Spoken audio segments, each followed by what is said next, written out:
Hello everyone, फिर से आप सभी के लिए एक बहुत ही इंटरेस्टिंग सा न्यू चाइनीज ड्रामा लेकर आई हूँ जिसकी स्टोरी बहुत ही अच्छी है। तो चलो जल्दी से वीडियो को लाइक कर दो और हाँ, चैनल को सब्सक्राइब ना किया हो तो प्लीज कर दो। तो ड्रामा की स्टार्टिंग होती है हमारी फीमेल लीड शिया के साथ, जो कि सुबह उठने के बाद अपने बाजू में एक लड़के को देखकर शॉक होती है और उसे याद भी नहीं होता कि कल रात वो बाहर में थी और बहुत ही ज्यादा ड्रंक थी और उसने इस लड़के के साथ नाइट स्पेंड कर लिए। शिया को कल रात का कुछ याद भी नहीं होता है कि आखिर वो बाहर कैसे गई और ये सब कैसे हुआ। वो तो जल्दी से यहाँ से भाग लेती है और तभी इसे यहाँ पर इसके स्टेप मॉम और स्टेप सिस्टर रास्ते में मिल जाते हैं। शिया की स्टेप मॉम बड़ी खुश होती है, कहती है कि लगता है तुमने मिस्टर ली को बहुत ही अच्छे से सर्व करी। कल रात मैंने ही तुम्हारे वाइन में ड्रग मिला दी, तभी तो तुमने लीजन के साथ नाइट स्पेंड करी हो। लगता है तुम उस मिस्टर ली से शादी करने के लिए रेडी हो। तो शिया कहती है कि आखिर आप मेरे साथ ऐसा कैसे कर सकती हो, आप मेरी स्टेप मॉम हो। तो ये कहती है कि स्टेप मॉम भी तो मॉम होती है ना, और वैसे भी तुम्हारी खुद की मॉम ने तो बिल्डिंग से कूदकर अपनी जान दे दी और तुम्हारा डैड भी मर चुका है, पर मैंने फिर भी अच्छे इंटेंशन के नाते तुम्हारी शादी के लिए इतना अच्छा लड़का ढूंढी, पर तुम हो के फिर भी खुश नहीं हो। तो शिया कहती है कि आप तो ऐसे बात कर रही है जैसे आप मेरा अच्छा चाहती हैं, आपने तो बस पैसों के लालच में मुझे बेच दी हो। तो शिया की स्टेप सिस्टर बेबी कहती है कि मॉम, लगता है सिस्टर शादी नहीं करना चाहती। तो इसकी मॉम कहती है कि ये चाहे या ना चाहे शादी तो इसे करनी पड़ेगी और कल ही मिस्टर ली इसे लेने के लिए आएगा। शिया की स्टेप मॉम उसे धमकी देती है कि अगर कल तुम मिस्टर ली के साथ नहीं गई ना तो मैं तुम्हारी मॉम की ग्रेव के बारे में भी पता लगने नहीं दूंगी। फिर नेक्स्ट सीन में हम इस ड्रामा के मेल लीड को देखते हैं जिसका नाम फू जिंगचेन है। वो एक बिलियनर सीईओ है और अभी जल्द ही अब्रॉड से वापस आया है अपनी कंपनी संभालने के लिए। यहाँ पर उसका कंपनी में वेलकम हो रहा होता है और हमें जिंगचेन के बारे में एक चीज पता लगती है कि उसे लड़कियों से एलर्जी है। अब यहाँ ऑफिस में एक फीमेल एम्प्लॉय जिंगचेन को शिया का इंफॉर्मेशन ला कर देती है और गलती से उसका हाथ जिंगचेन को टच हो जाता है तो जिंगचेन के हाथ पर और नेक पर रेड कलर के रैशेस हो जाते हैं। असिस्टेंट जिंगचेन से कह रहा होता है कि बॉस, आपको लड़कियों से एलर्जी है, इसलिए आपने आज तक किसी लड़की को टच किया बल्कि किसी को डेट भी नहीं किया। इस वजह से आपकी मॉम काफी परेशान है और वो अलग अलग रिच फैमिलीज की डॉटर के साथ आपकी ब्लाइंड डेट अरेंज करवाने का सोच रही है। जिंगचेन कहता है कि मैं ब्लाइंड डेट पर नहीं जाऊंगा, मैं इसी लड़की से शादी करूंगा। फिर नेक्स्ट सीन में हम शिया को देखते हैं जो कि मिस्टर लीजन से मिलने के लिए एक कैफे में गई होती है और सोचती है कि वो मिस्टर ली को कह देगी कि वो उससे शादी नहीं कर सकती ताकि इसकी स्टेप मॉम इसकी शादी करवाने का सपना छोड़ दे। हम देखते हैं कि जिंगचेन यहाँ पहले से ही बैठकर शिया का ही वेट कर रहा होता है और उसे देखता रहता है। शिया मिस्टर ली के पास आके बैठती है और उसे कह देती है कि मैं तुमसे शादी नहीं करूंगी। तो ये सुनकर मिस्टर ली गुस्सा हो जाता है और कहता है कि तुम्हारा क्या मतलब है, मैंने तुम्हारे लिए पूरे 2 मिलियन दे चुका हूँ। तो शिया इसे बताती है कि मेरी स्टेप मॉम मुझे तुमसे शादी करने के लिए फोर्स कर रही है और तुमने जो पैसे दिए हो इससे मेरा कोई लेना देना नहीं है, वो तो उन्होंने ले ली, तो तुम जाकर उनसे बात करो। तो मिस्टर ली शिया का हाथ पकड़ लेता है, कहता है कि तुम मेरे साथ चल के रहोगी। शिया ऐसा अपना हाथ छुड़ाने की कोशिश करती है पर ये छोड़ ही नहीं रहा होता है। तभी यहाँ पर जिंगचेन इस मिस्टर ली का हाथ पकड़ के मोड़ देता है और इसे कहता है कि तुमने सुना नहीं इस लड़की ने क्या बोली कि ये तुमसे शादी नहीं करना चाहती। तो मिस्टर ली कहता है कि तुम हो कौन और मेरे मैटर में क्यों पड़ रहे हो, मैंने इस लड़की के लिए पैसे दे चुका हूँ। तो जिंगचेन इसका हाथ छोड़ देता है और शिया से पूछता है कि क्या चल रहा है। तो शिया इसे बताती है कि मेरी स्टेप मॉम मुझे इस बंदे से शादी करने के लिए फोर्स कर रही है। तभी मिस्टर ली शिया से कहता है कि मैं तुमसे शादी नहीं करूंगा ना तो सोच लेना तुमसे कोई और भी शादी नहीं करेगा। तो जिंगचेन कहता है कि किसने कहा कि इससे कोई और शादी नहीं करेगा, मैं करूंगा। ये सुनकर तो शिया शॉक हो जाती है और मिस्टर ली कहता है कि तुमने इस लड़के को यहाँ पर एक्टिंग के लिए बुलाई हो, सोचना भी मत कि मैं बिलीव करूंगा कि ये सच में तुमसे शादी करेगा। और वैसे भी इस जैसा गरीब लड़का मेरे कंपैरिजन में कुछ भी नहीं है, मैं इतने रिच फैमिली से बिलोंग करता हूँ। जिंगचेन शिया से कहता है कि अगर तुम चाहो तो अभी इसी वक्त हम चल के अपना मैरिज सर्टिफिकेट ले सकते हैं। तो शिया भी मान जाती है और फिर ये दोनों कोर्ट जाकर अपना मैरिज सर्टिफिकेट लेकर बाहर निकलते हैं। शिया से पूछती है कि क्या सच में तुमने मुझसे ऐसे ही शादी कर ली है। तो जिंगचेन कहता है कि मैं तुम्हें लाइक करता हूँ और तुम्हें कुछ पूछना है। तो शिया कहती है कि तुम कितने फनी हो। फिर जिंगचेन इसे अपने बारे में बताने जा रहा होता है पर तभी जिया कहने लगती है कि तुम उस मिस्टर ली की बातों पर ध्यान मत देना, रिच लोग ऐसे ही खराब होते हैं, थोड़ा सा पैसा क्या आ गया बहुत ही अकड़ते हैं। ये सुनने के बाद जिंगचेन सोच लेता है कि वो इसे नहीं बताएगा कि वो रिच है। वो इसे झूठ कह देता है कि मेरे पास तो कोई पैसे ही नहीं है और ना रहने को घर है और मैं तो अभी यहाँ इस शहर में नया आया हूँ, मेरे पास तो कोई जान पहचान का भी नहीं है। तो शिया कहती है कि अगर ऐसी बात है तो एक काम करो, तुम मेरे साथ मेरे घर पे रहने के लिए चलो, मेरा छोटा सा घर है और तुम फिक्र मत करो, मैं तुमसे रेंट नहीं लूंगी। फिर नेक्स्ट सीन में हम देखते हैं कि जिंगचेन के गार्ड्स मिस्टर ली को पकड़ के उसके पास लाते हैं। वो तो इसे देखते ही चिल्लाने लगता है कि गरीब लड़के, लास्ट टाइम तुमने मेरी वुमेन को मुझसे छीन लिया था, उसका बदले तो मैंने अभी तुमसे लिया नहीं हूँ और अच्छा हुआ तुम मुझे खुद ही मिल गए। तभी जिंगचेन का गार्ड इसे बताता है कि तुम्हारी कंपनी मिस्टर फू ने खरीद ली है और वो उसे कॉन्ट्रैक्ट दिखाता है। तो मिस्टर ली शॉक होकर पूछता है कि आखिर तुम हो कौन। तो अस्टिन बताता है कि ये फू ग्रुप कंपनी के सीईओ मिस्टर फू जिंगचन है। ये जानने के बाद मिस्टर ली तो जिंगचन से माफी मांगने लगता है और उसे कहता है कि प्लीज मुझे छोड़ दो, पर फू अपनी गार्ड से कहकर इसे इस शहर से निकलवाने का कहता है ताकि ये कभी इसकी वाइफ के सामने नजर ना आए। और फिर इसके बाद जिंगचन शिया के साथ उसके घर आ जाता है। यहाँ पर वो उसकी डिजाइन देखने लगता है। तभी शिया इसे अपने घर की एक्स्ट्रा चाबी देती है और ये इसे पूछता है कि तुम्हारी डिजाइन तो इतनी अच्छी है, तो आखिर तुम एक डिजाइनर क्यों नहीं बनी। तो शिया इसे बताती है कि मैंने फू ग्रुप कंपनी में जॉब के लिए अप्लाई करी थी, पर उन लोगों ने मुझे रिजेक्ट कर दिया कि मेरी एजुकेशन पूरी नहीं है। लेकिन कोई बात नहीं, मुझे लगता है कि मेरे पास टैलेंट है, तो मुझे कहीं और भी काम मिल सकता है और मुझे यकीन है कि एक दिन मैं बहुत बड़ी डिज़ाइनर बनूंगी। तो जिंगचन कहता है कि मुझे भी यकीन है तुम ज़रूर बनोगी। फिर जिंगचन शिया को उस रात के बारे में बताना चाह रहा होता है, पर तभी यहाँ पर इसकी स्ट्रैप मॉम आ जाती है और उनकी आवाज़ सुनते ही शिया जिंगचन को एक रूम में छुपने का कहती है और कहती है कि जब तक मैं बोलूँ ना तब तक बाहर मत आना। यहाँ पर शिया की स्ट्रैप मॉम कुछ गुंडों को लेकर आई होती है। वो उसे चिल्लाने लगती है कि आखिर तुम ऐसे कैसे मिस्टर ली से शादी नहीं करोगी, हमने उससे पैसे लिए हैं उधार भरने के लिए, तो अब तुम या फिर 2 मिलियन दो या फिर इस बंदे के साथ जाओ। फिर ये गुंडा शिया के पास जाने लगता है, कहता है कि तुम्हारी स्ट्रैप मॉम ने बोल चुकी है कि मैं 2 मिलियन के बदले में तुम्हें अपने साथ ले जा सकता हूँ। पर शिया इसके साथ जाने के लिए नहीं मानती है और वो इसके पैर पे मार देती है और कहती है कि तुमने जिससे पैसे लिए हो ना उसके पास जाओ। फिर इस गुंडे को बहुत ही गुस्सा आता है और ये शिया को हिट करने वाला होता है, पर तभी जिंगचन बीच में आकर शिया को बचा लेता है और उसे चोट लग जाती है। शिया कहती है कि आखिर तुम बाहर क्यों आए। तभी यहाँ पर इसकी स्ट्रैप मॉम कहती है कि अच्छा तो यही वो लड़का है जिससे तुमने शादी करी हो, ठीक है तुम इससे शादी कर सकती हो, लेकिन मुझे 2 मिलियन चाहिए। और फिर एक गुंडा वापस से शिया को मारने जा रहा होता है, पर तभी यहाँ पर जिंगचन के गार्ड्स आ जाते हैं और ये इन गुंडों को और स्ट्रैप मॉम को पकड़ लेते हैं। फिर जिंगचन शिया की आंखें बंद कर देता है, कहता है कि तुम ये सब मत देखो। शिया की स्ट्रैप मॉम उसे चिल्लाने लगती है कि तुम कितनी बड़ी नाशुक्री हो, तुम्हारी मॉम के मरने के बाद 10 सालों से मैं तुम्हें पाल रही हूँ और तुम मुझे ये सिला दे रही हो। तुम्हें पालने के बदले में अगर मैंने थोड़े से पैसे मांग ली तो इसमें गलत क्या है। शिया को ये सुनकर बहुत ही गुस्सा आता है और वो इन्हें चिल्लाती है कि अगर आपने मेरी मॉम को प्रोवोक ना किया होता ना तो आज उन्होंने अपनी जान ना ली होती, और आप मेरे ऊपर एहसान लाद रही हो कि आपने मुझे पाला है, लेकिन आपने मुझे दिया क्या, खाने के लिए लेफ्ट ओवर्स और या फिर मार। और मैं अब तक जिंदा इसलिए हूँ क्योंकि मैं जीना चाहती हूँ और आपके पास कोई हक नहीं है मुझसे पैसे मांगने का, मेरा आपके ऊपर कोई कर्जा नहीं है। फिर जिंगचन अपने गार्ड्स को कह रहा होता है कि इन लोगों को यहाँ से लेके जाओ। शिया की स्ट्रैप मॉम उसे चिल्लाने लगती है कि तुम्हें क्या लगता है आज तुम मुझसे अपना पीछा छुड़ा लोगी तो क्या ये हमेशा के लिए होगा, बिल्कुल भी नहीं, पैसे तो तुम्हें देने पड़ेंगे। तो यहाँ पर जिंगचन कह देता है कि मैं आपको 2 मिलियन देने के लिए तैयार हूँ। और फिर जिंगचन के गार्ड्स शिया की स्ट्रैप मॉम और इन गुंडों को यहाँ से लेकर चले जाते हैं। फिर शिया जिंगचन से पूछती है कि तुम्हारे पास पैसे कहाँ से आएंगे, तो ये कहता है कि मैं इतना अफोर्ड कर सकता हूँ। तो शिया कहती है कि नहीं, ये मेरा फैमिली मैटर है और मैं अपनी प्रॉब्लम खुद सॉल्व कर सकती हूँ, और हाँ अभी मेरी वजह से तुम्हें चोट लगी थी तो तुम अपना शर्ट निकालो, मैं तुम्हें मेडिसिन लगाती हूँ। फिर शिया चली जाती है अपना मेडिसिन लाने के लिए और जिंगचन बेचारा शर्माते हुए अपना शर्ट निकाल लेता है और शर्मा कर बैठा होता है। तभी यहाँ पर शिया वापस आ जाती है, कहती है कि तुमने अपना पूरा शर्ट क्यों निकाल लिया। फिर वो कहती है कि जाने दो, तुम वैसे भी लड़के हो और तुम्हारा कुछ नहीं जा रहा है। और फिर वो उसकी चोट पर मेडिसिन लगाने लगती है और फिर जिंगचन इसे कहता है कि तुम फू ग्रुप कंपनी में काम करना चाहती थी ना, एक्चुअली मैं वहाँ पर किसी को जानता हूँ तो मैंने तुम्हारा डिज़ाइन वहाँ पर भेज दिया है और वो लोग तुम्हें इंटरेस्टेड है और उन्होंने तुम्हें इंटरव्यू का ऑफर दिया है, तो तुम कल ही इंटरव्यू के लिए जाना, मुझे यकीन है कि तुम्हें ये जॉब ज़रूर मिलेगी। तो शिया सुन के बहुत ही खुश हो जाती है।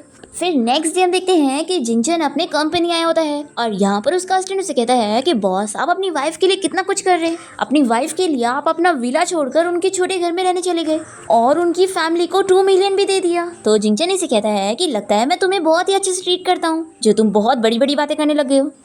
जस्टिन कहता है कि बहुत सॉरी, मैंने सोचा भी कैसे कि आप लोग शिया को लाइक करने लग गए। तो जिंगचन कहता है कि आखिर मैं उसे लाइक क्यों नहीं कर सकता।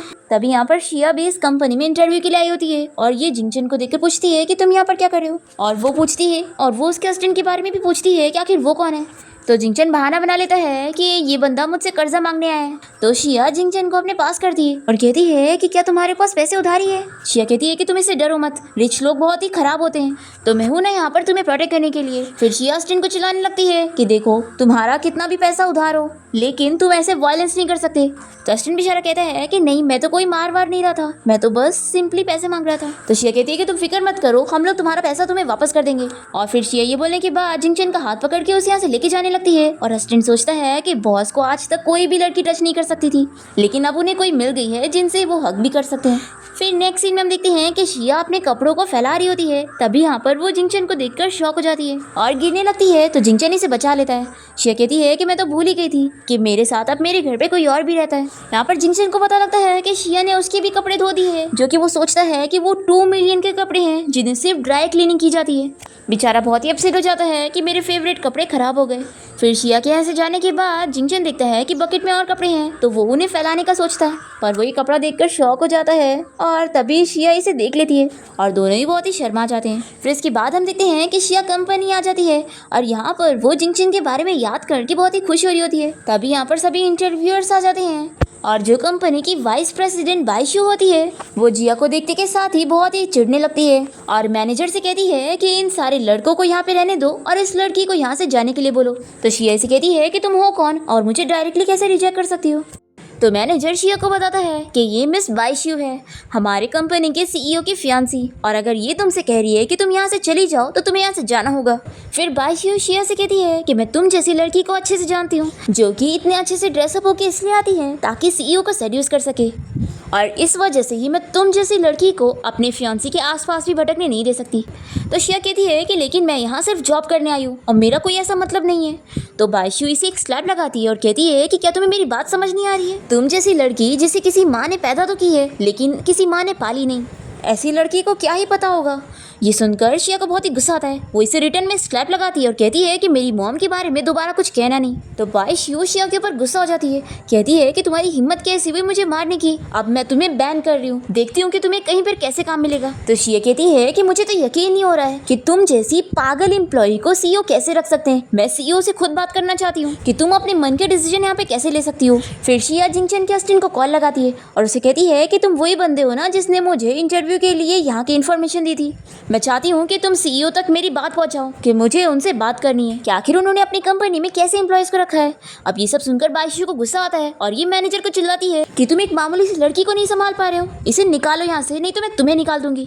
फिर मैनेजर शिया को चिल्लाता है और उसकी डिजाइन फेंक कर कहता है कि तुमने सोची भी कैसे कि हमारे सीईओ तुमसे मिलेंगे। फिर शिया अपने डिजाइन पेपर्स उठाने जाती है तो बाइशू इसके ऊपर पैर रख देती है और बाकी एम्प्लॉयज शिया को पकड़ लेते हैं और बाइशू इन डिजाइन पेपर्स को फाड़ देती है और शिया से कहती है कि तुम्हारी डिजाइन कचरा है और इन्हें डस्टबिन में होना चाहिए। फिर मैनेजर शिया को पकड़ के कहने लगता है कि अभी इसी वक्त नील डाउन होकर मिस बाइशू से माफी मांगो, नहीं तो तुम्हें यहाँ से जाने नहीं मिलेगा। तभी यहाँ पर असिस्टेंट पहुंच जाता है और ये मैनेजर को चिल्लाता है कि आखिर तुम ये क्या कर रहे हो, तुम्हारी हिम्मत भी कैसे हुई मिस शिया को बुली करने की। तो मैनेजर कहता है कि एक्चुअली में ये लड़की मिस बाइशू के साथ बहुत ही रूडली बात कर रही थी। फिर असिस्टेंट यहाँ पर बाइशू को देखकर उसे पूछता है कि मिस बाइशू आखिर आप अब्रॉड से कब वापस आई। तो ये कहती है कि अगर मैं ना आती तो मुझे तो पता ही नहीं लगता कि कंपनी में ऐसी बेकार लड़की को एम्प्लॉय के तौर पे रख लिया जाता है। फिर शिया इसे देखते के साथ ही कहती है कि तुम तो वही बंदे हो ना जो उस दिन कर्जा लेने आए थे।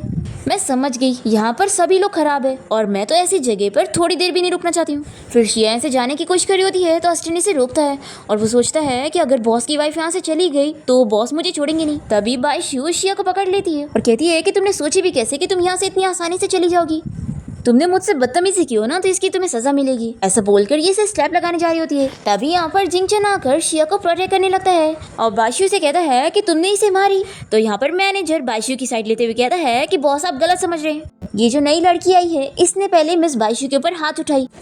फिर बाइशू भी कहने लगती है कि हाँ इसने मुझे मारी है। फिर मैनेजर भी कहता है कि बॉस ये लड़की इंटरव्यू पास होना तो डिजर्व नहीं करती और मिस बाइशू के ऊपर हाथ उठा रही थी तो मैं बस इसे सबक सिखा रहा था। तो जिंगचन इसे चिल्लाता है और कहता है कि जिसे मैंने इस कंपनी में जॉब दिलवाना चाहा उससे तुम कौन होते निकालने वाले, अब तुम्हें कल से काम पे आने की जरूरत नहीं है, मैं तुम्हें फायर कर रहा हूँ। फिर मैनेजर शिया को मनाने लगता है कि प्लीज तुम बॉस से कह दो कि वो मुझे फायर ना करे, मुझे नहीं पता था कि तुम बॉस को जानती हो, देखो प्लीज मेरी हेल्प करो। शिया कहती है कि रुको, तुमने क्या कहा, ये बॉस है यानी कि इस कंपनी का सीईओ। जिंगचन शिया से कहता है कि हाँ ये सच है लेकिन तुम मेरी बात सुनो, पर शिया इसे गुस्सा होकर यहाँ से जाने लगती है। फिर जिंगचन शिया के पीछे जाता है उसे मनाने के लिए और यहाँ पर सभी एम्प्लॉयज के बारे में बात करने लगते हैं कि लगता है वो बॉस की लवर थी। तो ये लोग कहते हैं कि फिर मिस बाइशू बॉस के कौन है।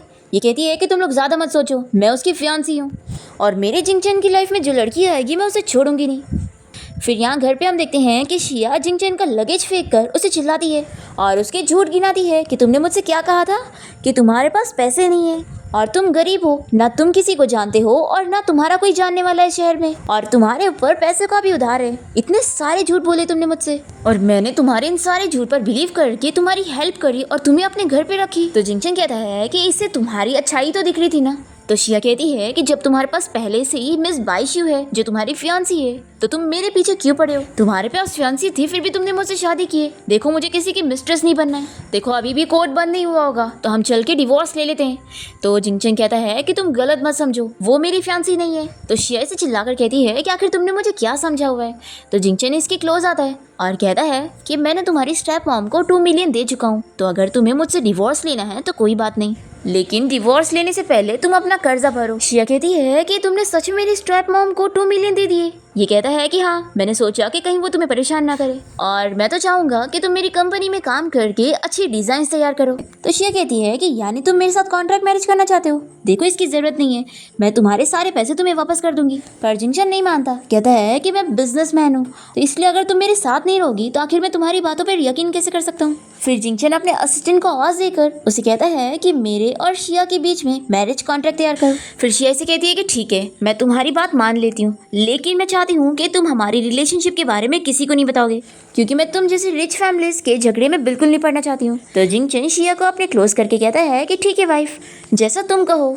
फिर शिया को इस पर बहुत ही गुस्सा आता है। वो सोचती है कि सारे बिजनेसमैन ऐसे होते हैं जो लोगों को पैसों के नाम पर प्रेशर देते हैं, ऐसा वो सोचकर चली जाती है। तभी यहाँ पर जिंगचन का असिस्टेंट उसे कहने लगता है कि बॉस, आप यहाँ पर स्पेशली मिस शिया के लिए आए हैं, तो आखिर आप उनसे झूठ क्यों कह रहे हैं? ऐसे तो वो आपसे कितना गुस्सा हो रही है। फिर नेक्स्ट सीन में हम देखते हैं कि जिंगचन अपने असिस्टेंट के साथ कंपनी में होता है और शिया कंपनी के बाहर लोगों को एडवर्टाइजमेंट बांट रही होती है, और ये देखकर जिंगचन अपने असिस्टेंट से कहता है कि मैंने तो इसे कंपनी में काम दिलवा दिया हूँ, तो आखिर ये सब क्यों कर रही है? तो असिस्टेंट बताता है कि बॉस, आपकी वाइफ जल्द से जल्द आपको सारे पैसे वापस करना चाहती है, इसीलिए वो इतनी मेहनत कर रही है। फिर जिंगचन अपने असिस्टेंट को ऑर्डर देता है कि तुम कंपनी के सभी एम्प्लॉइज को यहाँ पर आने के लिए बोलो, ताकि ये सभी शिया का एडवर्टाइजमेंट ले सके। फिर हम यहाँ कंपनी के बाहर कुछ एम्प्लॉइज को देखते हैं और इनमें से एक लड़की बाइशू की कजिन होती है, जो कि इन सभी को बता रही होती है कि कंपनी में एक शिया नाम की लड़की है जो कि मेरी कजिन के फियांसी को सेड्यूस करने की कोशिश कर रही है। तभी एम्प्लॉइज सामने शिया को देखकर बताते हैं कि अरे ये तो वही है ना। फिर बाइशू की कजिन शिया के पास आकर उसे मिस्ट्रेस कहते हुए उसकी काफी मजाक उड़ाने लगती है और कहती है कि तुम कितनी शेमलेस लड़की हो जो मेरी कजिन बाइशू के फियांसी को सेड्यूस कर रही हो।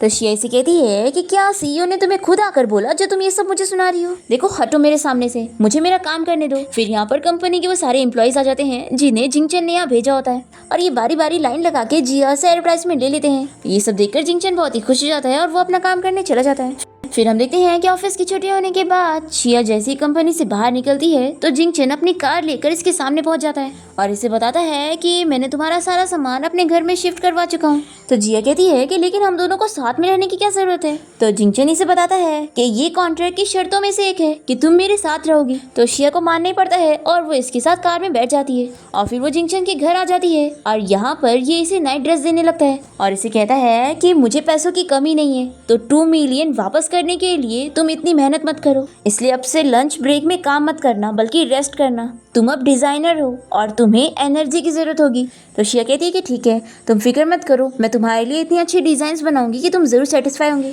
तो जिंगचन कहता है कि मैंने तुम्हारा रूम क्लीन कर दिया हूँ, तुम अब नहाने जा सकती हो। फिर शावर लेने के बाद जिया अपने आप को आईने में देखकर सोचती है कि मुझे किसी अनजान बंदे के घर पे ऐसे रिवीलिंग ड्रेस पहन के उसके सामने नहीं जाना चाहिए, तो इसलिए ये अपने आप को टॉवल से कवर कर लेती है। तभी यहाँ पर जिंगचन आ जाता है, कहता है कि आखिर तुम किसके लिए अपने आप को ऐसे प्रोटेक्ट कर रही हो? तो ये इसे इशारा करके बताती है कि ऑफ कोर्स तुम्हारे लिए।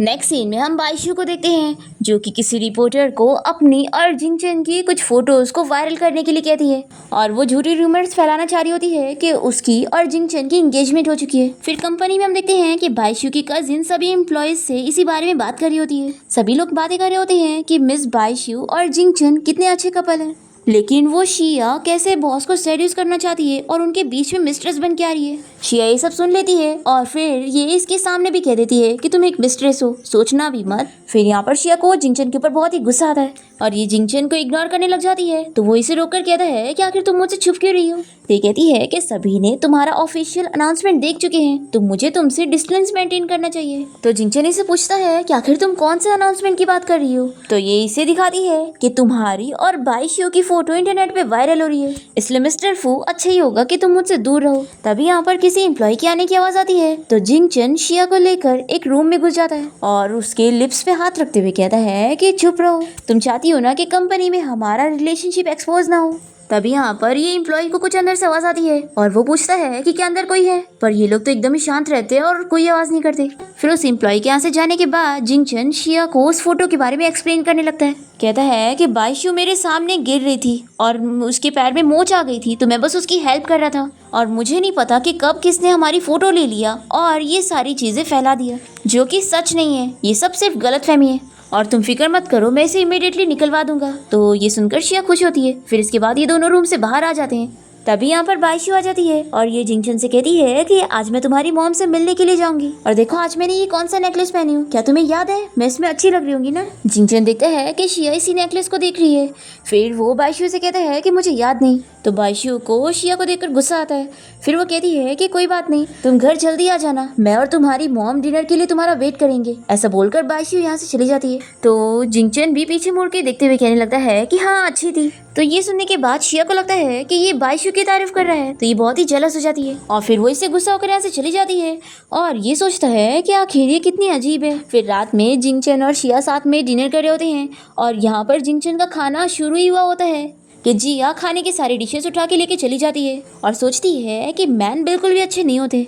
फिर इसके बाद जिंगचन न्यूज़ देख रहा होता है और फिर शिया यहाँ पर आकर बैठकर इससे रिमोट ले लेती है और न्यूज़ हटाकर ड्रामास लगा देती है। तो जिंगचन इससे पूछता है कि बताओ तुम्हें क्या हुआ है?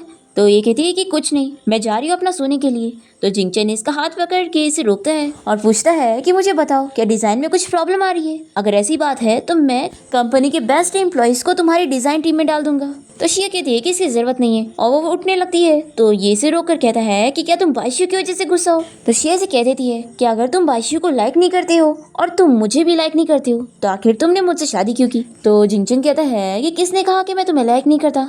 ये सुनकर शिया बहुत ही शर्मा जाती है और वो कहती है कि मुझे नींद आ रही है और ऐसा बोलकर अपने रूम में भाग जाती है। फिर नेक्स्ट डे जिंगचन अपने घर से बाहर निकलता है शिया के साथ कंपनी जाने के लिए, पर वो तो स्कूटी से चली जाती है। ये देखकर वो सोचता है कि कल ही रात में मैंने इसे मनाया था और बोला था कि मुझसे गुस्सा ना होए, पर ये तो अभी भी मुझसे गुस्सा है। तभी अस्टिन यहाँ पर आ जाता है, कहता है कि बॉस आप अभी भी अपनी वाइफ को नहीं मना पाए, ऐसे करेंगे तो आखिर लड़कियों को कैसे चेस कर पाएंगे? तो जिंगचन इससे पूछता है कि तुम ही मुझे बताओ कि लड़कियों को चेस कैसे करते हैं? तो अस्टिन इसे समझाता है कि बॉस आपको रोमांटिक होना पड़ेगा। दूसरी तरफ हम देखते हैं कि शिया कंपनी में आने के बाद भी काम पे ध्यान नहीं दे पा रही होती है और जिंगचन के बारे में ही सोच रही होती है और फिर वो अपने आप को समझाती है कि मुझे अपने काम पे फोकस रखना चाहिए। फिर हम देखते हैं कि जिंगचन घर आने के बाद शिया को गिफ्ट दे रहा होता है। शिया बॉक्स खोल के देखती है कि वो नेकलेस है। वो कहती है कि हाँ ये ब्यूटीफुल है, लेकिन आखिर तुमने मुझे अचानक से ये क्यों गिफ्ट कर दिया? तो जिंगचन कहता है कि लास्ट टाइम जब बाइशू ने ये नेकलेस पहनी थी तो तुम्हें बहुत ही पसंद आया था, तो इसीलिए मैंने तुम्हारे लिए भी खरीद दिया। तो शिया कहती है कि यानी तुम उस दिन नेकलेस को देख रहे थे? तो जिंगचन शॉक हो जाता है, कहता है कि यानी तुम्हें उस दिन लगा कि मैं बाइशू को देख रहा था, यानी तुम 2 दिन से इसी वजह से जेलस थी। तो शिया कहती है कि किसने कहा कि मैं जेलस थी? मैं बिल्कुल जेलस नहीं थी। तो ये कहता है कि ठीक है मैंने मान लिया और फिर वो इसे घुमाने के लिए बाहर लेके आता है और उसे फायरवर्क्स दिखाते हुए कहता है कि क्या तुम्हें ये पसंद आया? ये तुम्हारे लिए गिफ्ट है। तो शिया कहती है कि मुझे बहुत पसंद आया। फिर जिंगचन इसे हैप्पी बर्थडे विश करता है। तो ये पूछती है कि आखिर तुम्हें कैसे पता चला कि आज मेरा बर्थडे है? मुझे तो इतने साल हो गए मैंने अपना बर्थडे सेलिब्रेट नहीं करी। तो जिंगचन कहता है कि अब से आने वाला तुम्हारा हर बर्थडे मैं बहुत ही अच्छे से सेलिब्रेट करूंगा। शिया सुनकर बहुत ही खुश होती है। तो जिंगचन कहता है कि लगता है तुम खुश हो गई, फिर तो तुम्हें भी मुझे रिटर्न गिफ्ट देना चाहिए और कल मुझे डिनर पे इनवाइट करना चाहिए। फिर जिंगचन शिया को नेकलेस पहना देता है और वो इसे देखते हुए सोचती है कि आखिर मेरा हार्ट इतना फास्ट क्यों बीट कर रहा है, क्या मैं इसे लाइक करने लग गई हूँ? फिर नेक्स्ट डे हम देखते हैं कि शिया कंपनी में होती है। तभी इसे यहाँ पर टिफिन मिल जाता है और जिंगचन का नोट भी। वो इसे बताता है कि मैंने मेड से कहकर तुम्हारे लिए लंच रेडी करवा दिया था, इसलिए अब लंच ब्रेक में तुम रेस्ट करना और पार्ट टाइम जॉब्स करने का सोचना भी मत। शिया ये पढ़कर खुश होती है। तभी इसे किसी का कॉल आता है और वो इसे बताती है कि मैं जिंगचन की मॉम बात कर रही हूँ, मुझे तुमसे मिलना है। फिर इसके बाद हम देखते हैं कि शिया रेस्टोरेंट जाती है जिंगचन की मॉम से मिलने के लिए और उनसे कहती है कि आपने अचानक से मुझे मिलने के लिए बुलाया तो मैंने आपके लिए कोई गिफ्ट भी प्रिपेयर नहीं कर पाई, पर कुछ खरीदा है आपके लिए। तो जिंगचन की मॉम कहती है कि इसकी कोई ज़रूरत नहीं थी, तुम्हें क्या लगता है कि मेरा बेटा तुम्हें लाइक करता है? देखो, तुम्हारी दुनिया और उसकी दुनिया अलग है, इसलिए अच्छा ही होगा कि तुम मेरे बेटे को छोड़ दो। तुम्हारी जैसी छोटी फैमिली की लड़की हमारी फैमिली की लेवल की नहीं है। तो शिया कहती है कि आंटी, हर कोई इक्वल होता है, तो मैं उम्मीद करती हूँ कि आप मेरी रिस्पेक्ट करेंगी। तो जिनचंग की मॉम कहती है कि आखिर तुम्हारे पास ऐसा है क्या जो मैं तुम्हारी रिस्पेक्ट करूँ? क्या तुम्हारे पास पैसा है या फिर फैमिली? जितना मैं जानती हूँ तुम्हारे पास तो पेरेंट्स तक नहीं है। फिर ये सुनने के बाद शिया को बहुत ही गुस्सा आता है और जिनचंग की मॉम से कहती है कि तुम जैसी होमलेस और अनएजुकेटेड लड़की मेरे घर का गेट भी इंटर करने की लायक नहीं है। मेरी फैमिली इस शहर की रिचेस्ट फैमिली है, तुम्हारे पास क्या है? तुम कौन हो? तो शिया कहती है कि मेरे पास आप लोग के जितना पैसा तो नहीं है, लेकिन कम से कम मैं आप जैसे रिच लोग की तरह इतनी बुरी नहीं हूँ। और हाँ, अगर आप चाहती है ना कि मेरे और आपके बेटे के बीच में डिवोर्स हो जाए, तो आप जाकर अपने बेटे से बात करो, क्योंकि एक्चुअल में वो है जो मुझसे डिवोर्स नहीं लेना चाहता। ऐसा बोलकर शिया यहाँ से जा रही होती है। तो जिनचंग की मॉम कहती है कि मैं अपने बेटे से तो ऑफ कोर्स जाके इस बारे में बात करने वाली हूँ। तुम तो जानती हो ना कि वो बाईशू से एंगेज्ड है। अब वो जरूर ब्लाइंड होगा अगर उसने तुम्हें अभी भी पसंद किया तो, क्योंकि तुम उसके लायक ही नहीं हो। फिर शिया इसका कोई जवाब नहीं देती और यहाँ से चली जाती है। दूसरी तरफ हम देखते हैं जिंगचन अपने ऑफिस में होता है और वो अपनी मॉम से कॉल पर कहता है कि ठीक है, मैं काम खत्म करने के बाद आ जाऊंगा। यहाँ पर वो रिपोर्टर से बात कर रहा होता है जिसने इसकी और बाईशू की फोटो लीक करे थे। दूसरी तरफ हम देखते हैं कि बाईशू यहाँ शिया के पास जाती है और उसे कहती है कि तुम कितनी बड़ी शेमलेस हो जो अभी भी जिंगचन के विला में रह रही हो।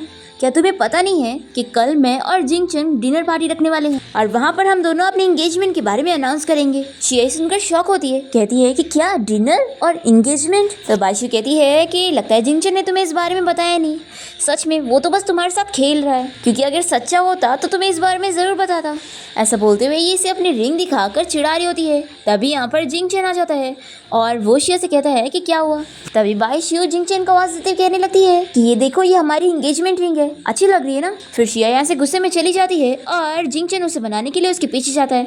तो बाईशू को बहुत ही गुस्सा आती है कि आखिर शिया के अंदर ऐसा है क्या जो जिंगचन इसके पीछे पड़ा है। फिर हम देखते हैं कि जिंगचन शिया को फॉलो कर रहा होता है और वो इससे बहुत ही गुस्सा हो रही होती है, तो ये जल्दी से इसका हाथ पकड़ के इसे रोकता है। तभी जिंगचन को उसकी मॉम का कॉल आता है और वो इसे बताती है कि कल डिनर पार्टी में मैं तुम्हारी और बाईशू की एंगेजमेंट के बारे में अनाउंस करूंगी। तो जिंगचन अपनी मॉम को कुछ नहीं कहता और फोन कट कर देता है। शिया से कहती है कि जब तुम्हारी शादी किसी और से होने वाली है तो आखिर तुम मुझे क्यों प्रोवोक कर रहे हो? ऐसा बोलकर ये जाने की कोशिश करती है, पर जिंगचन इसका हाथ पकड़ के इसे रोक लेता है। तो शिया इसे चिल्लाती है कि तुम मुझे टच मत करो, मैं तुम्हारे सारे पैसे तुम्हें वापस कर दूंगी और हम दोनों के बीच का कॉन्ट्रैक्ट इसी वक्त ही खत्म होता है। ऐसा बोलकर ये फिर से जाने लगती है। तो जिंगचन इसे पकड़ के इसे किस कर लेता है और कहता है कि ये सब मेरी मॉम करना चाह रही है, लेकिन मैं ये सब नहीं चाहता हूँ। मेरी नज़रों में तो सिर्फ तुम ही मेरी वाइफ हो। और फिर जिंगचन शिया से कहता है कि कल रात की डिनर पार्टी में तुम मेरे साथ चलो। शिया इसके लिए नहीं मान रही होती है, तो ये कहता है कि कॉन्ट्रैक्ट में साफ साफ लिखा है कि तुम्हें मेरी हेल्प करना होगा और ये तुम्हारी जिम्मेदारी है। तो शिया कहती है कि क्या सच में कॉन्ट्रैक्ट में ऐसी भी शर्त थी? तो ये अपने असिस्टेंट को बुलाकर इसे कॉन्ट्रैक्ट देता है और फिर शिया पढ़ती है कि उसमें सच में ऐसी शर्त लिखी हुई है।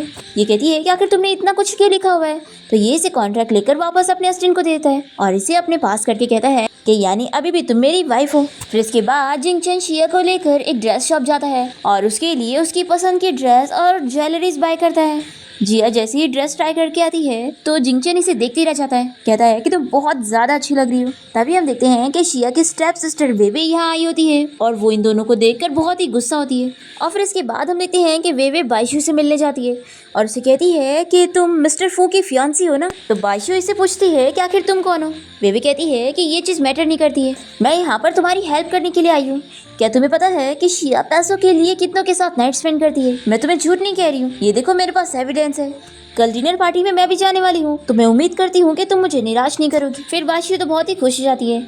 इसके बाद नेक्स्ट सीन में हम देखते हैं कि डिनर पार्टी में जिंगचन शिया को अपने साथ लेकर पहुंचता है और इन दोनों को साथ देकर बाईशू बहुत ही गुस्सा हो जाती है और जिंगचन से कहती है कि आखिर तुमने इस गरीब लड़की को अपने साथ क्यों लेकर आए हो? तुम्हें पता है ना ये रिच फैमिली की पार्टी है। तो जिंगचन कहता है कि ये मेरी वुमेन है, तो आखिर मैं पार्टी में इसे अपने साथ क्यों नहीं ला सकता। फिर ये सुनकर यहाँ पर लोग आपस में बात करने लगते हैं कि आखिर मिस्टर फू अपनी मिस्ट्रेस को इतने खुलेआम कैसे ला सकते हैं कि अगर तुम पब्लिक में इसे अपने साथ लाओगे तो लोग मेरा मजाक बनाएंगे। तो जिंगचन कहता है कि मैं तुम्हें क्लियरली बता दूं कि मैं यहाँ पर तुमसे अपनी एंगेजमेंट तोड़ने के लिए आया हूँ। फिर ये सुनने के बाद बाईशू को बहुत ही गुस्सा आता है। फिर शिया जब वॉशरूम में होती है तो बाईशू यहाँ पर आकर इसे कहने लगती है कि तुम्हें क्या लगता है कि मुझे तुम्हारे बारे में कुछ नहीं पता है? तुम्हारी स्टेप मॉम ने तुम्हें पैसों के लिए बेच चुकी थी। और फिर ये इसे बाहर का वीडियो दिखाती है जिसमें शिया जिंगचन को किस कर रही थी, पर जिंगचन का उसमें फेस नहीं नजर आ रहा होता है और बाइशू से धमकी दे रही होती है कि सोचो मैं अगर ये वीडियो पब्लिक में सभी को दिखा दूंगी तो क्या होगा। तो शिया कहती है कि जाओ ये वीडियो दिखा दो, वैसे भी इसमें विक्टिम मैं हूँ और मेरी स्टेप मॉम को जेल हो जाएगी। तो बाइशू कहती है कि दूसरों का मुझे कोई फर्क नहीं पड़ता, लेकिन सोचो जिंगचन तुम्हारे बारे में क्या सोचेगा कि तुम दूसरों के साथ नाइट स्पेंड करने के बाद उसे सेड्यूस कर रही थी। जिंगचन को भी पता लग जाएगा कि तुम एक टू टाइमर हो। ऐसा बोलकर बाइशू यहाँ से चली जाती है। फिर इसके बाद शिया यहाँ जिंगचन के पास आ जाती है और उसे कहती है कि क्या तुम मुझ पर बिलीव करते हो। तभी बाइशू चिल्लाते हुए जिंगचन से कहने लगती है कि तुम इस लड़की की बातों पर बिलीव मत करना, ये दूसरे लोगों के साथ नाइट स्पेंड करती है। और फिर ये पब्लिक में सभी को शिया का वीडियो दिखा देती है और जिंगचन से कहती है कि देखो ये पैसों के लिए कैसे काम कर रही है, ये लड़की पैसों के लिए कुछ भी कर सकती है और अब तुम्हें सेड्यूस कर रही है, अभी भी वक्त है इसे छोड़ दो, ये बस पैसों की लालची लड़की है। फिर शिया जिंगचन से कहने लगती है कि ऐसा बिल्कुल भी नहीं है, पर जिंगचन चिल्ला के कहता है कि चुप हो जाओ, मुझे कुछ भी और नहीं सुनना और वो इसे गेट लॉस्ट कहता है। तो शिया को लगता है कि वो उसे कह रहा है, इसलिए वो रोते हुए यहाँ से चली जाती है। पर जिंगचन तो बाइशू को चिल्ला रहा होता है, उसे कहता है कि जो इस वीडियो में लड़का है ना वो मैं ही हूँ और वो सभी के सामने पब्लिकली बता देता है कि शिया कोई मिस्ट्रेस नहीं है बल्कि वो मेरी वाइफ है। मैंने कोर्ट जाकर उसके साथ मैरिज सर्टिफिकेट लिया हूँ और अगर हमारे बीच में कोई आ रहा है तो वो तुम हो और अब तुमने जो हरकत करी हो ना इसके लिए मैं तुम्हारी फैमिली के साथ कॉन्ट्रैक्ट खत्म कर दूंगा। और रही बात फैमिली बैकग्राउंड की, तो शिया को कोई फैमिली बैकग्राउंड नहीं तो क्या हुआ, मुझे कोई फ़र्क नहीं पड़ता, वो मेरी वाइफ है और हमेशा रहेगी। फिर जैसे ही जिंगचन पीछे मुड़ता है तो वो देखता है कि शिया यहाँ से जा चुकी है। फिर वो सभी पब्लिक से कह देता है कि मैं आप सभी को वार्न कर रहा हूँ, आज जो भी यहाँ पर हुआ अगर आपने इस बारे में बाहर फैलाया तो आपके लिए अच्छा नहीं होगा। दूसरी तरफ शिया यहाँ रोड पे चल रही होती है, तभी जिंगचन इसे कार से बचाता है और कहता है कि तुम पागल हो गई हो, ऐसे कैसे घूम रही हो। ये कहती है कि आखिर तुम्हें मुझसे क्या मतलब है, तुम जाओ उस बाइशू के साथ एंगेजमेंट करो, शादी करो। तो जिंगचन इसे कहता है कि आखिर तुम ऐसा कैसे कह सकती हो, मैं ऑब्वियसली जानता हूँ कि तुम मुझे ही लाइक करती हो। तो शिया कहती है कि हाँ मैं तुम्हें लाइक करती हूँ, लेकिन मुझे समझ नहीं आ रहा कि मैं क्या करूँ, क्योंकि बाइशू ने जो भी बोली वो सारी चीज़ें सच थी। मेरी स्टेप मॉम ने सच में मुझे पैसों के लिए किसी को बेच दी थी और वो वीडियो रियल थी, इसलिए मुझे समझ नहीं आ रहा है कि मैं तुमसे क्या बोलूँ। उस रात मैं ड्रंक थी और मुझे कुछ भी याद नहीं है, लेकिन मैं तुम्हें झूठ तो नहीं बोल सकती ना, इसलिए तुम चाहो तो हम डिवोर्स ले सकते हैं। तो जिंगचन शिया को किस कर लेता है और उसे कहता है कि क्या तुम्हें याद आया, उस रात जो तुम्हारे साथ था ना वो मैं था, तुम्हें कुछ नहीं याद है तो क्या हुआ, मुझे सब याद है। तो शिया कहती है कि अगर ऐसी बात है तो तुमने मुझे पहले क्यों नहीं बताया। तो जिंगचन कहता है कि मैंने कहा ना तुम्हें कुछ याद नहीं था, इसलिए मैंने तुम्हें नहीं बताया, लेकिन अब तुम फिक्र मत करो, मैंने हमारी शादी के बारे में सभी को बता दिया हूँ। तो शिया कहती है कि तुमने सभी के सामने उस बाइशू की फैमिली के बारे में ऐसा बोला है, तो क्या तुम्हें नहीं लगता कि उसकी फैमिली तुमसे बदला लेंगे।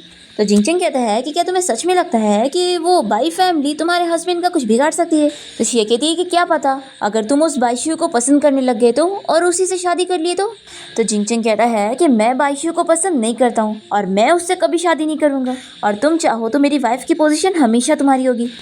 शिया अपने मन में सोचती है कि मुझे तो इससे प्यार होने लगा है। फिर वो इसे पूछती है कि वैसे अगर उस रात मेरे अलावा कोई और लड़की होती तो क्या तुम मुझसे शादी करते। जिंगचन कहता है कि मैं तो बुरे सवाल में फंस गया। फिर वो इसे कहता है कि हमें घर चलना चाहिए और वो इसे बहाने से जल्दी से लेके जाता है। फिर रात में जिंगचन जैसी शावर लेकर वॉशरूम से बाहर निकलता है तो वो देखता है कि शिया सो चुकी है। तभी जिंगचन देखता है कि शिया के ऊपर वो बर्थ मार्क नहीं है जो उस रात वाली लड़की के ऊपर था। तो जिंगचन सोचता है कि अगर ये वो नहीं भी हुई तो भी मैं चाहता हूँ कि ये हमेशा मेरी वाइफ रहे। फिर हम देखते हैं कि जिंगचन यहाँ वेवे से मिलने आता है और उसे कहता है कि तुमने मुझे यहाँ मिलने के लिए क्यों बुलाई हो। तो वेवे कहती है कि मिस्टर फू, मुझे आज जाके पता चला कि उस रात जो लड़की आपके साथ थी वो मैं थी और मेरी सिस्टर आपके साथ चीट कर रही है, उन्होंने आपको झूठ बोला है, उस रात मास्क पार्टी में मैं आपके साथ थी। तो जिंगचन कहता है कि आखिर तुम ये क्या कह रही हो। फिर वो जल्दी से इसका हाथ पकड़ के चेक करता है और उसे एलर्जी होने लगती है। तो ये कहता है कि मैं तुम्हें टच नहीं कर सकता, यानी तुम वो हो ही नहीं। वेवे कहती है कि मैं सच कह रही हूँ, उस दिन मैंने और मेरी सिस्टर ने सेम कपड़े और मास्क पहने थे और तुम्हें बिलीव नहीं हो रहा है तो मैं एक और एविडेंस तुम्हें दिखा सकती हूँ। और फिर ये से अपना बर्थ मार्क दिखाती है और जिंगचन याद करके सोचता है कि क्या सच में मैं उस दिन ड्रंक था और मेरे को याद ही नहीं कि वो ये थी। जिंगचन को तो यकीन नहीं आ रहा होता है और वेवे अपने मन में सोचती है कि शिया का बर्थ मार्क तो तभी दिखता है जब वो ड्रिंक करती है और यही मेरा प्लस पॉइंट है, मैं इसे आसानी से बुद्धू बना सकती हूँ। ये सोचती है कि मैंने सारी सीसीटीवी फुटेज वैसे भी डिलीट करवा चुकी हूँ तो अगर ये पता लगाने की भी कोशिश करेगा तो इसे सिर्फ मेरी वाली ही वीडियो मिलेगी जिसमें मैं इसके रूम से निकल रही हूँ, तो इसे कुछ पता चलेगा ही नहीं। फिर जिंगचंग इसे कहता है कि आखिर तुम क्या चाहती हो। ये कहती है कि मैं जानती हूँ कि तुम मेरी सिस्टर को लाइक करते हो, तो मैं तुम्हें उससे नहीं छीनूंगी, लेकिन मैं बस मेरी सिस्टर से पूछना चाहती हूँ कि आखिर वो मुझे रिप्लेस क्यों करना चाहती थी। तो जिंगचंग गुस्से में इसका गला दबाने लगता है और कहता है कि मैं तुम्हें वार्न कर रहा हूँ, तुम मेरी वाइफ को परेशान करने की सोचना भी मत। तो वेवे कहती है कि ठीक है, मैं उससे कुछ नहीं पूछूंगी और ना ही मुझे तुमसे कुछ चाहिए, लेकिन मैं तुम्हें बताना चाहूंगी कि मैं अपनी सिस्टर के कंपैरिजन में कुछ भी कम नहीं हूँ, बल्कि उससे ऊपर लेवल की ही हूँ। तो जिंगचंग इससे गुस्से में चिल्लाता है और चुप रहने के लिए कहता है। नेक्स्ट डे हम देखते हैं कि बाइशू वेवे को मिलने के लिए बुलाती है और उसे 5 मिलियन का कार्ड देते हुए कहती है कि तुम शिया को बेहोश करके मेरे पास लेकर आओ, मैं उसकी रेपुटेशन ही खराब कर दूंगी, फिर देखूंगी कि कैसे जिंगचन उसे पसंद करेगा। बाइशू के यहाँ से जाने के बाद वे भी सोचती है कि क्या इसने मुझे स्टूपिड समझी हुई है, मैं इस मौके का अच्छा इस्तेमाल करके जिंगचन की नज़र में अच्छी बनूंगी। फिर इसके बाद हम देखते हैं कि बाइशू शिया को पकड़ के ड्रग दे देती है और मिस्टर ली को बुलाकर उसे हैरेस करने के लिए छोड़ देती है। पर दूसरी तरफ हम देखते हैं कि वे जिंगचन को इस बारे में बता देती है कि बाइशू शिया के साथ ऐसा करने वाली है, और फिर जिंगचन यहाँ टाइम पे पहुंचकर शिया को बचा लेता है और वो बाइशू के साथ और उसके फैमिली के साथ अपने सारे कॉन्ट्रैक्ट खत्म करते हुए रिश्ते खत्म कर देता है। और फिर इस तरीके से वे जिंगचन की नज़र में अच्छी हो जाती है और वो इसे अपनी कंपनी में जॉब दे देता है। और फिर वे कंपनी में कुछ ना कुछ ऐसी चीज़ें करती है जिससे ये शिया को इससे दूर कर सके। और शिया जिंगचन और वेवे को अकेले में ऐसे साथ बात करते हुए देखकर शक करने लगती है कि दोनों इससे कुछ तो छुपा रहे हैं। वो बहुत ही अपसेट हो जाती है। तभी यहाँ कंपनी में एक नए बंदे की एंट्री होती है जो कि यहाँ का एक नया इन्वेस्टर होता है और ये शिया का चाइल्डहुड फ्रेंड यूफान होता है और वो शिया को बहुत ही लाइक करता है। पर जिंगचन इसे देखकर जेलस हो रहा होता है और शिया को अपने क्लोज करके इसे बताता है कि मेरी और शिया की शादी हो चुकी है और शिया फ्री नहीं है, तो ये तुम्हारे साथ डिनर पे नहीं जा सकती है। फिर ये सुनकर यूफान को अच्छा नहीं लगता। फिर हम देखते हैं कि वेवे तो शिया और जिंगचन को दूर करने में लगी होती है और जिंगचन के मन में ऐसा डालती है कि शिया अपने चाइल्डहुड फ्रेंड यूफान को बहुत ही पसंद करती है। ये जानने के बाद जिंगचन बहुत ही जेलस हो रहा होता है और शिया तो जिंगचन और वेवे को साथ देख कर शक करे जा रही होती है कि दोनों के बीच में कुछ तो चल रहा है। फिर हम देखते हैं कि यहाँ पर जिंगचन इतना ड्रंक होता है कि वेवे इसी का फायदा उठाती है और जिंगचन को सेड्यूस करने के लिए उसके घर पहुंच जाती है और उसे टच करने लगती है और इतने में यहाँ पर शिया आ जाती है और ये देखकर शॉक होती है। जिंगचन इसे कितना दूर करने की कोशिश करता है और वो अपने असिस्टेंट से कहकर इसे बाहर करवाता है। फिर शिया जिंगचन से गुस्सा होकर जा रही होती है तो ये इसे पकड़ लेता है और इसे फोर्सली किस करने लगता है और फिर दोनों ही नाइट स्पेंड कर लेते हैं। और तभी शिया जिंगचन के हाथ में देखती है कि उसे एलर्जी के निशान है और फिर ये सारी चीज़ें याद करती है और समझ जाती है कि जिंगचन को दूसरी लड़कियों से एलर्जी है। तो ये बड़ी खुश जाती है कि ऐसा हो ही नहीं सकता कि जिंगचन और वेवे के बीच में कुछ चल रहा हो। दूसरी तरफ वेवे को पता लगता है कि वो प्रेग्नेंट हो गई है और इसकी मॉम इसे चिल्लाने लगती है कि आखिर ये सब क्या है। मैं तुम्हें हमेशा कहती हूँ ना कि तुम उन रिच लड़कों के साथ मत घुमा करो, वो सब बस फालतू लोग होते हैं, पर तुम मेरी मानती कहाँ हो। अब बताओ तुम्हारी रिस्पॉन्सिबिलिटी कौन उठाएगा। फिर वेवे को तो बहुत ही अच्छा आइडिया जाता है और ये कहती है कि मॉम आप फिक्र मत करो। और फिर हम देखते हैं कि वेवे यहाँ जिंगचन के पास आकर अपनी प्रेगनेंसी रिपोर्ट दिखाती है और उसे झूठ बताती है कि मैं तुम्हारे बच्चे की मॉम बनने वाली हूँ। जिंगचन को ना चाहते हुए भी ये रिपोर्ट देखकर इसकी बातों पर बिलीव करना पड़ रहा होता है और वेवे तो ये शिया को भी बता देती है कि तुम अब जिंगचन से दूर हो जाओ क्योंकि मैं प्रेग्नेंट हूँ और मैं चाहती हूँ कि अब तुम हम दोनों के बीच में मत आओ। शिया तो बहुत ही ज़्यादा शॉक हो जाती है और रोने लगती है। फिर जिंगचन इसके पास आने लगता है तो शिया इसे दूर करती है और ये यूफान का हाथ पकड़ के जिंगचन से झूठ बताती है कि मैं अब यूफान से शादी करने वाली हूँ और मैं तुमसे डिवोर्स ले लूँगी। ऐसा बोलकर वो चली जाती है और वो यूफान को समझा देती है कि मैंने बस जिंगचन को दिखाने के लिए झूठ बोली थी। तो ये कहता है कि मैं जानता हूँ तुम उसे पसंद करती हो, मुझे नहीं। फिर इसके बाद वे जिंगचन को बच्चे के नाम पर फंसा रही होती है, पर जिंगचन उसे कह दे रहा होता है कि उसे पूरी तरीके से उस पर बिलीव नहीं है कि वो बच्चा उसी का ही है। तो वे भी अपना दूसरा प्लान सोचती है और जिंगचन की मॉम के पास पहुंच जाती है और वो उन्हें इस बेबी के बारे में बता देती है और सोचती है कि उसकी मॉम तो उसे एक्सेप्ट कर लेगी। पर नहीं, जिंगचन की मॉम को शक होता है कि ये लड़की जरूर झूठ कह रही है और जब वेवे को पता लगता है कि जिंगचन की मॉम को उस पर बिलीव ही नहीं हुआ और उल्टा उन्हें सच पता लग गया है तो ये जानबूझकर उनका एक्सीडेंट करवा देती है। पर हम देखते हैं कि टाइम पर शिया जिंगचन की मॉम को बचा के उन्हें हॉस्पिटल ले आती है और फिर जिंगचन की मॉम ऐसे शिया को पसंद करने लगती है कि वो कितनी अच्छी लड़की है। और फिर हम देखते हैं कि जिंगचंग को बार वाला वीडियो मिल जाता है और फिर इसे सब पता लग जाता है कि वेवे ने इसे सब झूठ बोली है। और जिंगचंग उस वीडियो में देख लेता है कि वो होटल रूम में शिया के साथ गया था। शिया तो जिंगचंग से इतनी ज्यादा गुस्सा होती है कि वो बाहर जाकर बहुत ज्यादा ड्रिंक कर लेती है। तभी जिंगचंग इसे मनाने के लिए पहुंचता है और दोनों ही साथ में एक होटल रूम में आ जाते हैं। ये कहती है कि अच्छा तो तुम फिर मेरे पास आ गए, मैं तुमसे डिवोर्स तो लेकर रहूंगी लेकिन लास्ट बारी तुमसे अपना बदला ले लूं। तभी यहाँ पर जिंगचंग शिया के ऊपर वही बर्थ मार्क देख लेता है और उसे इस बारे में पूछता है। तो शिया ड्रंक में भी इसे बता देती है कि ये बर्थ मार्क मैं जब भी ज्यादा ड्रिंक पीती हूँ तब भी दिखता है, नहीं तो ऐसे नहीं दिखता। तो जिंगचंग समझ जाता है कि यानी उस रात यही थी। फिर वो बहुत ही ज्यादा खुश हो जाता है और कहता है कि मैं तुम्हें हमेशा बहुत ही अच्छे से ट्रीट करूंगा। फिर मॉर्निंग में जब जिंगचंग की नींद खुलती है तो वो देखता है कि शिया यहाँ पर है ही नहीं और वो उसके लिए लेटर छोड़ कर गई है जिसमें लिखा होता है कि वो उसके साथ डिवोर्स लेके रहेगी। फिर जिंगचंग शिया से मिलने जाता है और उसे सारी चीजें क्लियरली बताता है और फिर फाइनली दोनों के बीच की मिसअंडरस्टैंडिंग सॉल्व हो जाती है और ये देखकर यूफान इन लोग को छोड़कर चला जाता है। और फिर फाइनली हम देखते हैं कि शिया और जिंगचंग की शादी होने जा रही होती है और जिंगचंग की मॉम ने शिया को एक्सेप्ट कर ली होती है। पर तभी यहाँ शादी के बीच में वेवे पहुंच जाती है और ये जिंगचंग को ब्लैकमेल करने लगती है कि वो उसकी बेबी की मॉम बनने वाली है तो आखिर वो उसे छोड़कर किसी और से शादी कैसे कर सकता है। शिया इसे चिल्लाती है कि तुम आखिर अभी भी जिंगचंग के पीछे कैसे पड़ी हो, हमें पता है कि तुम्हारे पास जो बेबी है वो जिंगचंग का नहीं है। वेवे यहाँ पर बहुत ज्यादा ही तमाशे कर रही होती है। जिंगचंग इसे कहता है कि तुमने जो हरकतें की हो ना इसके लिए तुम्हें जेल होगी और वो अपने असिस्टेंट से कहकर इसे यहाँ से लेके जाने के लिए कहता है। और फिर शिया और जिंगचंग की वेडिंग कंप्लीट हो जाती है और इसी के साथ इस ड्रामा की हैप्पी एंडिंग यहाँ पर हो जाती है।